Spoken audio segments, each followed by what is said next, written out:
Olá, bem-vindas, bem-vindos ao seu programa Café e Palavra com Pedro Kelly. Hoje, terça-feira, um dia maravilhoso, dia 20 de julho de 2021. Eu te convido para ficar com a gente até o final. Inscreva-se no canal, se você ainda não está inscrito, deixe teu like, curta. E então compartilhe as nossas mensagens. Eu tenho certeza que você vai fazer um benefício na vida de muitas pessoas. O assunto de hoje é as crenças e as atitudes. Será que as crenças que você tem em tua mente afetam as tuas atitudes, tuas reações, teus gestos, tuas respostas às situações da vida? É isso que nós vamos compartilhar. Enquanto isso, você chama alguém, convida alguém, porque o Ministério Reconciliados com Cristo, o programa Café e Palavra com Pedro Kelly, está no ar. Não saia daí, eu já volto.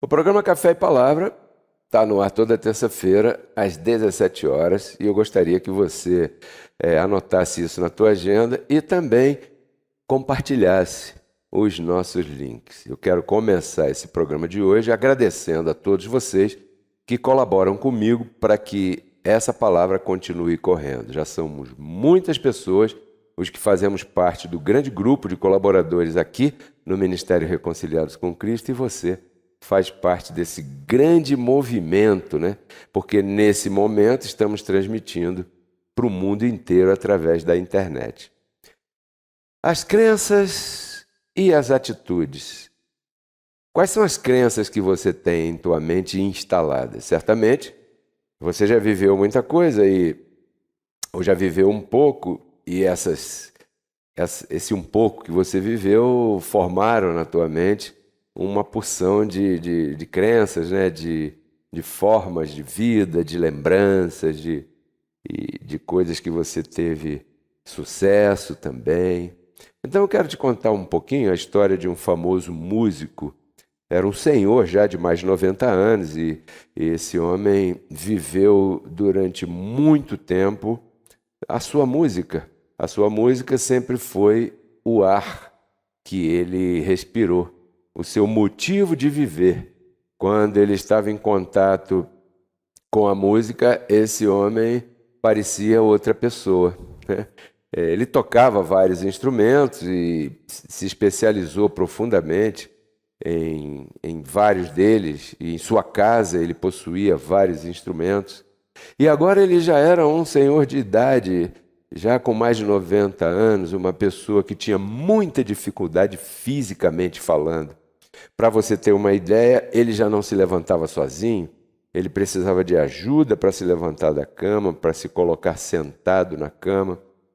Ele já não se vestia sozinho, ele não conseguia porque tinha artrose, essas dificuldades. Ele tinha também um enfisema que fazia com que ele respirasse com bastante dificuldade e tudo mais. Então, quando ele se levantava, ele não conseguia mais cruzar as pernas para calçar, para vestir suas meias, para calçar seu sapato, para vestir suas calças era a maior dificuldade. Para colocar uma camisa tinha que ser muito devagar, porque seus braços já doíam, já tinha dores nos ombros, nas articulações dos ombros. Então, para colocar o braço na manga da camisa já era um pouco mais difícil e mais complicado. Então, era até se levantar. Quando ele ficava em pé, então ele começava a caminhar e começava a caminhar curvado, cabisbaixo, porque suas costas já sofriam, sua coluna já sofria o peso da pressão que a gravidade faz, sobre uma vida ou um corpo de uma pessoa de mais de 90 anos. Então, abençoados, ele quando se levantava e começava a caminhar, caminhava com dificuldade. Você já viu as pessoas de idade que têm muita dificuldade para caminhar? Normalmente caminham arrastando os pés, arrastando os chinelos, arrastando os sapatos, com passos curtos, passos que ele tem que dar em dobro ou então ao triplo dos passos que você teria que dar para chegar até ali. Uma pessoa de idade assim, ela tem muita dificuldade em muita coisa. Então, esse homem, às vezes, quando ele conseguia se levantar, quando alguém o ajudava assim para se vestir, ele caminhava para tomar o seu desjejum, ele antes passava por uma antessala, uma sala de estar, onde ele tinha seus instrumentos. E ali no meio daquela sala de estar brilhava um piano desses maravilhosos, né? Que esse homem cuidava com tanto carinho. E às vezes, antes de ir tomar o seu desjejum, ele parava ali, com muito esforço, caminhando devagar, se apoiava e se sentava naquela banqueta, se acomodava um pouquinho, e aí começava naquela vida algo como se fosse um milagre, uma grande transformação. E o que era? Ele já se movia com mais facilidade, ele já tinha mais mobilidade, ele se sentava naquela banqueta, se ajeitava e então se punha numa posição perfeita para quem está sentado confortavelmente naquele piano, ele sentado naquela banqueta, os pés, as solas dos pés tocando o chão, os seus joelhos e suas pernas formavam um ângulo de 90 graus, perfeito para quem está sentado em boa posição. Suas mãos sobre as teclas do piano, e aquelas teclas, então, começavam a reproduzir os sons que eram ordenados por aqueles dedos. O incrível é que suas mãos eram mãos já com seus dedos inchados, já não se moviam muito por causa da tal da artrite, da artrose e tudo isso, mas quando chegava a tocar aquelas teclas, parecia que eram mãos de outra pessoa, e começava a deslizar e começava a tocar uma sinfonia, um número, algo que ele tinha em sua mente naquele momento, quando estava passando por aquela sala e tocava todo aquele número, e às vezes mais de uma canção ou 3 canções, e ele tocava e parecia outra pessoa, de olhos fechados, e o seu corpo balançava ao som e ao ritmo daquela música que estava sendo ali interpretada por ele através de seus dedos, entoando aquelas notas muito lindas naquele piano. Então aquele som enchia toda a casa, né? Aquelas pessoas que estavam ali nos outros cômodos começavam a ouvir aquele som e sabiam que ele estava tocando, e quando chegavam para vê-lo, quase não podiam acreditar, porque ele parecia que tinha uma idade mais jovem, parecia que não sentia dores no corpo, nas articulações, parecia que conseguia se mover plenamente. Por que isso? Porque a música, quando ele entrava em contato com a música fazia algo acontecer em sua mente. Quando ele sentia aqueles acordes e fechava os olhos e começava a imaginar e a sentir aquela música em seu corpo, a sua mente o transportava para uma época onde ele era mais jovem, onde estava interpretando ou participando de uma orquestra, de um show, de um evento para uma grande plateia, e ali ele estava apresentando o seu dom, o dom que Deus lhe deu para viver nessa terra. Então, ele experimentava os efeitos que a música fazia em sua mente, e esses efeitos ele experimentava em seu corpo.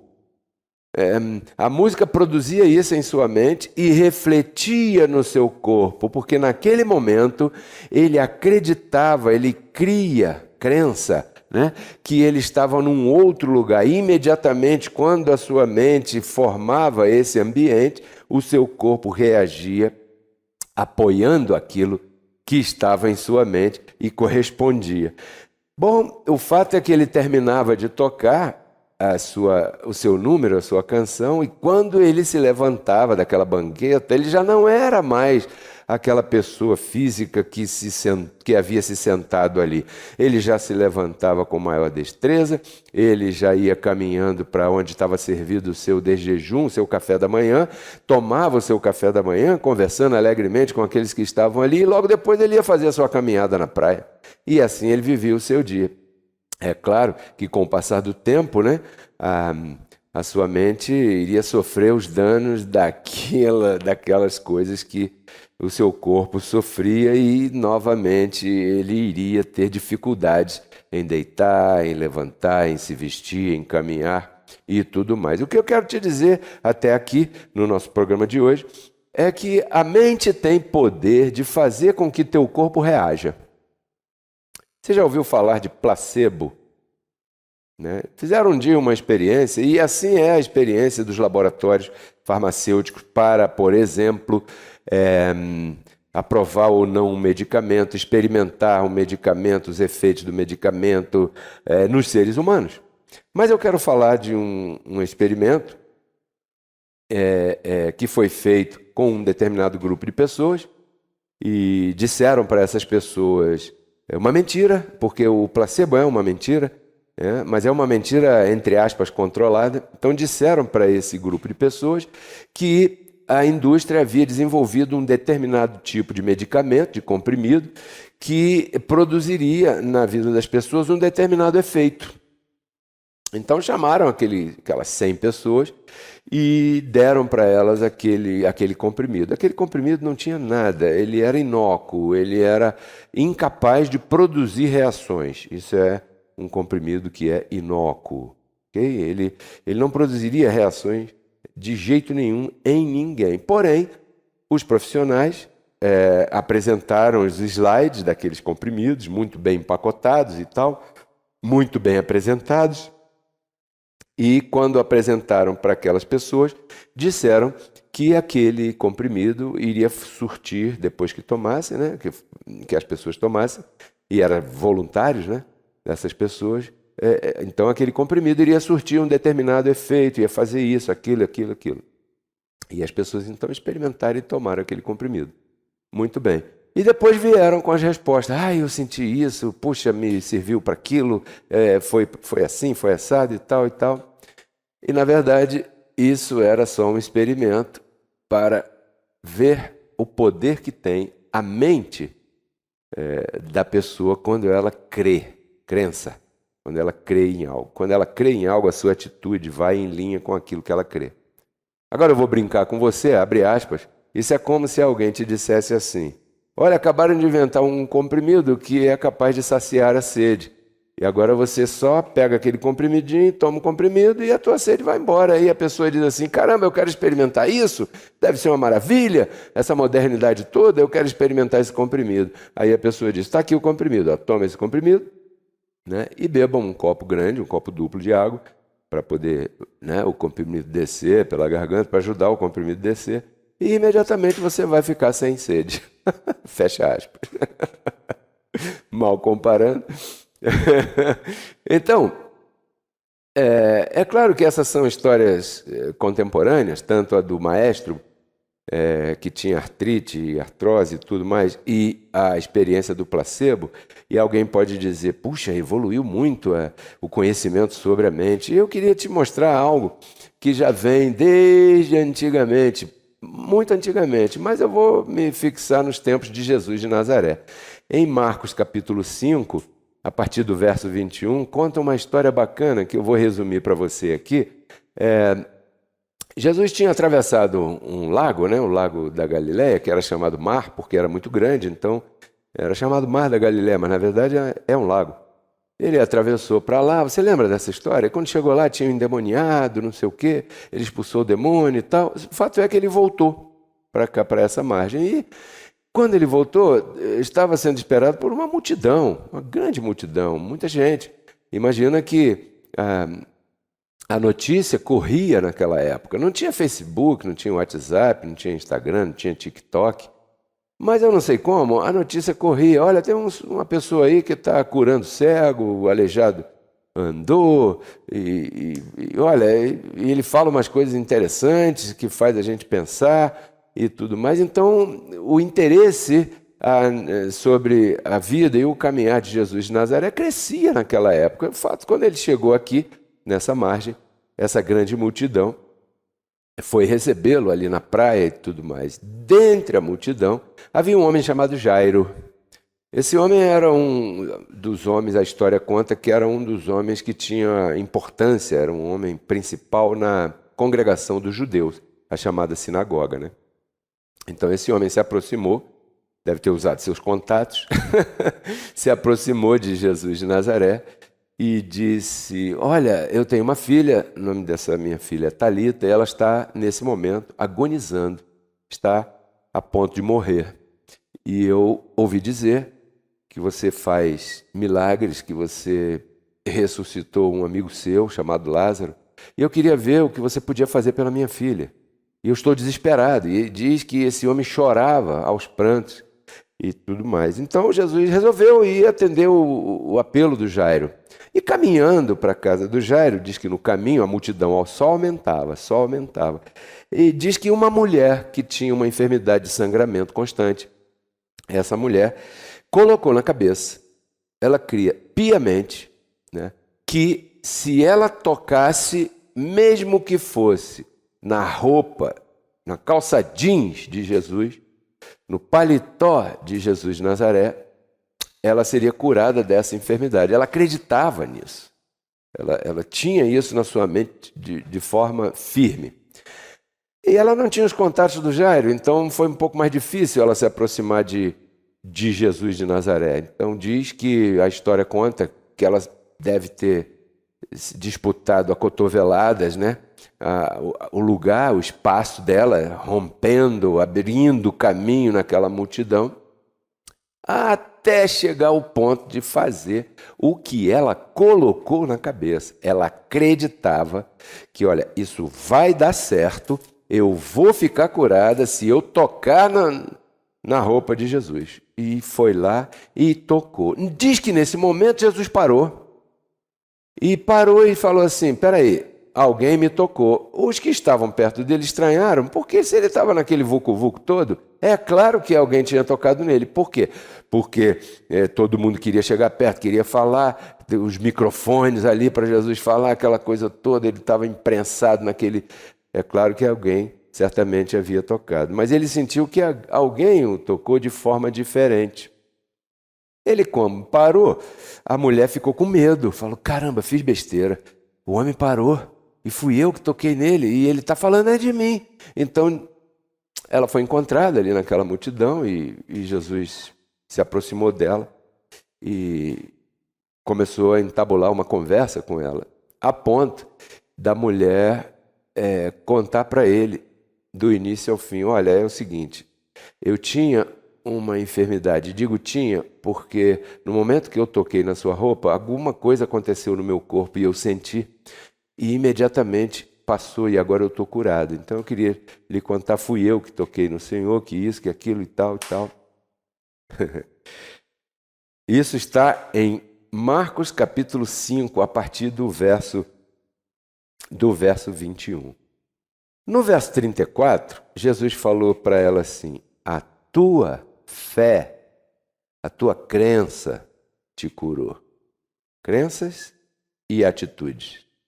Jesus disse para ela: a tua fé te curou, porque você se vestiu dessa fé, dessa crença de que tocando aqui seria curada. Assim foi.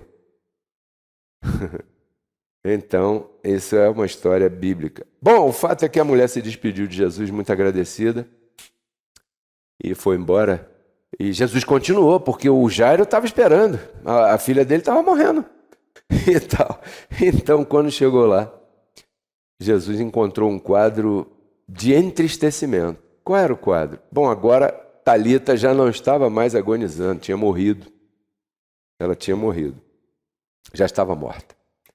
E Jairo, então, entrou no desespero total, porque ele havia chamado Jesus, ele tinha recebido uma notícia que a filha estava agonizando, mas quando Jesus chegou, a filha já havia morrido ali. Então, no verso 36, Jesus fala para ele: Jairo, Não fica com medo, não. Somente creia. Ponto. Não faça mais nada. Nas palavras bíblicas, está escrito assim, abre aspas, não temas, crê somente, fecha aspas. Como se dissesse, e no verso seguinte ele fala assim mesmo, mas eu vou traduzir. Tá morta não, tá dormindo. Jesus falou, crê somente. Depois diz, Talita não está morta, Talita dorme. E imediatamente falou com Talita, Talita levantou e saiu andando, e tinha 12 anos já a menina. Então, o que eu quero te dizer é que a tua crença tem a ver com tua atitude. Se a tua atitude está para baixo, certamente é a tua crença que está afetada negativamente, porque também é uma forma de crença. As pessoas que pensam, que creem que não vai dar certo aquilo que elas estão fazendo, elas vão agir como se aquilo não desse certo e aquilo não vai dar certo. Entendeu? As pessoas que agem crendo que aquilo que elas estão fazendo vai dar certo, aquilo vai dar certo, mesmo que não seja naquela tentativa. Essa é a diferença. Porque às vezes a gente tenta fazer alguma coisa crendo que vai dar certo e não se realiza naquele momento. Mas aquele momento não foi um momento definitivo, foi só uma tentativa. Quantas tentativas podem haver até que você tenha sucesso naquilo que você crê? Quantas cotoveladas aquela mulher tomou até chegar a tocar em Jesus? Quantas pessoas devem ter dito para aquela mulher, sai daí, mulher, você está atrapalhando aqui? Quantas vezes os seguranças de Jesus devem ter barrado aquela mulher para ela não chegar lá? Quantas vezes as pessoas devem ter dito para o Jairo, adianta não, Jairo, a menina morreu. Quantas vezes devem ter dito para você, para com isso, não vai dar certo não, você está maluco. Crenças e atitudes. A tua crença afeta a tua atitude. Mas eu vou te dizer uma coisa, só pode reinar em vida aquele que recebe a abundância da graça. E a abundância da graça, só aqui no Ministério Reconciliados com Cristo. Esse foi o programa Café e Palavra de hoje com Pedro Kelly. Eu te convido a compartilhar essa mensagem, essa palestra, esse bate-papo. Eu convido você a se inscrever no nosso canal. Nós precisamos chegar a 3.000. Vamos lá, vamos lá. Eu preciso da tua ajuda. No Instagram, Pedro Kelly. No Facebook, Pedro Kelly. No YouTube, Pedro Kelly RCC. Inscreva-se e ative o sininho. Vamos encerrar o programa de hoje, mas não sem antes agradecer a todos que estão semeando seus dízimos e suas ofertas aqui no nosso ministério. Muito agradecido a todos vocês, a todas vocês que semeiam aqui, né? Agora aí na tua tela está aparecendo, vai aparecer, agora sim, está aparecendo o nosso código Pix da Caixa Econômica Federal. Ministério Reconciliados com Cristo. Esse é o código Pix, 2199-104-8388. Eu agradeço desde já a tua liberalidade, né? a tua semente, ao teu dízimo, a tua oferta. Se essas ministrações e palestras têm agregado na tua vida valores espirituais, emocionais e também materiais, e você sente o desejo de colaborar com a gente aqui no Ministério Reconciliados com Cristo, eu te agradeço. Ouça essa voz, é Deus que está falando contigo mesmo. Espero que esse papo de hoje tenha surtido um efeito na tua vida. Deixar aqui um pouquinho para você anotar, né? O nosso código Pix também. Na quinta-feira, às 10 horas da noite, o programa Renova Tua Mente, aqui também no nosso canal, no nosso YouTube, Pedro Kelly RCC. Não julgue teu dia por aquilo que você colheu, julgue por aquilo que você plantou. Tudo isso eu compartilho contigo para que você renove tua mente e transforme tua vida. Até quinta-feira. Tchau.